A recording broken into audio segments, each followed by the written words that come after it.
वो एक बड़ी खूबसूरत लाइन है, अपने ही गिराते हैं नशे मन पे बिजलियां, गैरूर ने आके फिर भी हमें थाम लिया है। नेशनल कॉन्फ्रेंस की हालत इस समय यही है। नेशनल कॉन्फ्रेंस की काउंसिल ऑफ मिनिस्टर्स से सबसे ज़्यादा नाराज़ कौन है? उनके अपने एमएलए दुखी हैं वो काउंसिल ऑफ मिनिस्टर्स से। मंत्रियों को लेकर वो साफ तौर पर ये कहते हैं कि वो हमारी बात नहीं मानते, अपनी मनमानी कर रहे हैं, और केवल इतना ही नहीं बल्कि गंभीर आरोप मंत्रियों के ऊपर भी लगाते हैं। अब चूंकि आरोप लगाना बड़ा आसान काम है, लेकिन आरोपों को साबित करने के लिए सबूत का होना बहुत ज़्यादा ज़रूरी है। अब जाहिर सी बात है, पत्रकार के तौर पे आप जब बात करेंगे तो जब तक आपका पुख्ता सबूत न हो, आरोप लगाना सही नहीं है। लेकिन जब आप इन एमएलए से पूछते हैं तो ये आपको बताते हैं कि 155 कृष्णों को एनओसी दी गई। ये जो एनओसी दी गई, ये दी किसने? पीएचई मंत्री ने। क्यों दी? क्या इनसे नुकसान हो रहा है या फायदा हो रहा है? और केवल इतना ही नहीं, बल्कि पीएचई विभाग हो या पीडब्ल्यूडी विभाग हो, दोनों विभागों को लेकर इन एमएलए का यह भी कहना है कि आपने जम्मू संभाग और जम्मू जिले का जहां तक ताल्लुक है, जम्मू जिले के इतने सारे काबिल और लायक ऑफिसर्स होने के बावजूद आपने जिन अफसरों के कांधों पर बड़ी जिम्मेदारियां डाली हैं, वो आपके चहीते हैं, आपके खास हैं। ये आरोप मैं नहीं बल्कि ये एमएलए लगाते हैं। ये तो यहां तक कहते हैं कि सरकार का काम करने का तरीका मायोपिक है। मतलब ये कि सरकार को जो अच्छा लगता है उसकी बात तो सुनती है सरकार, लेकिन सरकार को जो अच्छा नहीं लगता उसकी बात नहीं सुनती। ये विरोधाभास नेशनल कॉन्फ्रेंस के अंदर है, और ये नाराजगी नेशनल कॉन्फ्रेंस के जो एमएलए हैं उनकी अपने पार्टी के लीडरों से है। नेशनल कॉन्फ्रेंस के एक एमएलए का वीडियो सोशल मीडिया पर वायरल है। वो अपने वीडियो में कहते हैं कि आपको सिविल सचिवालय में कोई मुसलमान अफसर नजर आ रहा है किसी इंपॉर्टेंट पोजीशन के ऊपर? नहीं नजर आ रहा है तो देखिए सरकार का दोहरा रवैया है। सरकार मुसलमान अफसरों को कोई इंपॉर्टेंट पोजीशन, इंपॉर्टेंट पोस्टिंग नहीं दे रही है। अगर एमएलए साहब ये कह रहे हैं तो इसका मतलब एमएलए साहब ये आरोप लगा रहे हैं कि सरकार मुसलमान अफसरों के साथ ज्यादती कर रही है। क्या मुख्यमंत्री उमर अब्दुल्ला का भी यही विचार है? क्या उप मुख्यमंत्री सुरेंद्र चौधरी भी यही मानते हैं? अगर वो यही मानते हैं तो डिस्ट्रिक्ट माइनिंग अफसरों को ट्रांसफर करने जब वो करते हैं तो क्या वो ओबीसी क्राइटेरिया को फॉलो करते हैं? जब वो एक्सएन एडब्ल्यू की ट्रांसफर करते हैं पीडब्ल्यूडी में, क्या वो इसी क्राइटेरिया को फॉलो करते हैं? और उसके बाद पीएचई मंत्री जावेद राणा जब ट्रांसफर करते हैं, क्या वो भी इसी पैमाने पर ट्रांसफर्स करते हैं? क्योंकि अगर आईएएस अफसरों को लेकर ये मानना है कि आईएएस अफसरों को या बड़े अफसर जो हैं वो उनके साथ भेदभाव होता है, तो मतलब साफ तौर पर यह है कि जिसकी जहां चलती है वो उस हिसाब से भेदभाव कर रहा है। क्या ये आरोप सही है? ये मैं इसलिए कह रहा हूं कि ये वीडियो सोशल मीडिया पर वायरल है, और ये आरोप प्रत्यारोप का सिलसिला, ये सारी चीजें लेजिस्लेटिव असेंबली के पटल पर भी हुई हैं। वहां पर भी बजट सेशन के दौरान बोलते हुए बाज़ाबिता नेशनल कॉन्फ्रेंस के एमएलए ने गंभीर आरोप मंत्रियों के ऊपर लगाए, लेकिन चूंकि हंसते खेलते लगाए, किसी ने ज्यादा गंभीरता के साथ उन आरोपों को लिया भी नहीं। क्या वजह है आखिरकार? क्या वाकई मंत्री यही कर रहे हैं जो आरोप उनके ऊपर लगते हैं? क्या ये सच है कि जब तक एक एमएलए असेंबली के अंदर शोर और हंगामा नहीं करता और ये आरोप नहीं लगाता कि मेरे इलाके में लोगों के पास पीने के लिए पानी नहीं है, और मंत्री जी यहां पर बड़े बड़े दावे करते हैं, उसके बाद फौरन उस एमएलए के यहां काम होना शुरू हो जाता है? ये सिलसिला आखिरकार ऐसा है क्यों? ये नाराजगी आखिरकार किस बात की है?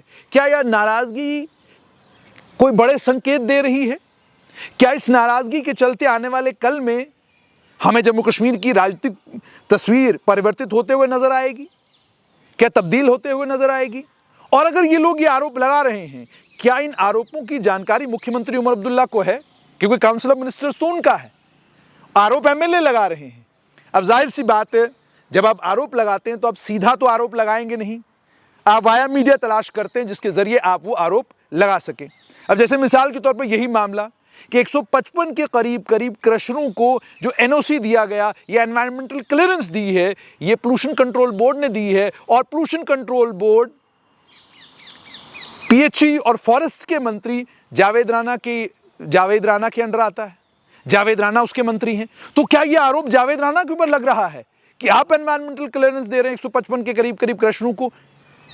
क्या वाकई वो वायलेट कर रहे हैं नॉर्म्स को? अगर वायलेट कर रहे हैं तो फिर तो मंत्री को खुद देखना चाहिए कि भाई आपके मंत्रालय में ये सब कुछ हो रहा है और आपके अपने लोग जिन्होंने नेशनल कॉन्फ्रेंस के मैंडेट पे चुनाव जीता है वो अगर इतने गंभीर आरोप लगा रहे हैं तो इस पर तो गंभीरता के साथ सोच विचार करने की जरूरत है। और अगर ये सच नहीं है तो इसको लेकर एक रिबटल, इसको लेकर एक डिटेल्ड अखबार के अंदर खबर भी आपको निकलवानी चाहिए, रेफरेंस भी देना चाहिए। और ये मैं इसलिए ये बात कर रहा हूं क्योंकि ये रोज की ये शिकायत कहीं ना कहीं से सुनने को मिल रही है कि नेशनल कॉन्फ्रेंस के उनके अपने एमएलए इस बात से दुखी हैं कि उनकी बात मंत्री गंभीरता के साथ नहीं सुनते। कई तो ये आरोप भी लगाते हैं कि बीजेपी के नेता का काम हो जाता है लेकिन हमारा नहीं होता, ये आरोप भी लग रहे हैं। कई तो ये कह रहे हैं कि हम मंत्री जी के पास 4 बार गए, 5 बार गए, 6 बार गए लेकिन मंत्री जी ने हमारी बात मानी ही नहीं। यानी जिस लेवल पर आप अधिकारियों की ट्रांसफर पोस्टिंग अपनी मनमर्जी से करते हैं वहां पर भी अगर आप अपने एमएलए की नहीं सुनते हैं, उसकी वजह क्या है? तो फिर आप कैसे ये एक्सपेक्ट करते हैं कि आप जिनके पास जिन अफसरों को ट्रांसफर करने की ताकत है आप उस मामले में अपने एमएलए की नहीं सुनते, लेकिन आपका एमएलए ये एक्सपेक्ट करता है कि उपराज्यपाल का शासन है और उपराज्यपाल के शासन में ट्रांसफर करने से पहले उपराज्यपाल उनकी सुने।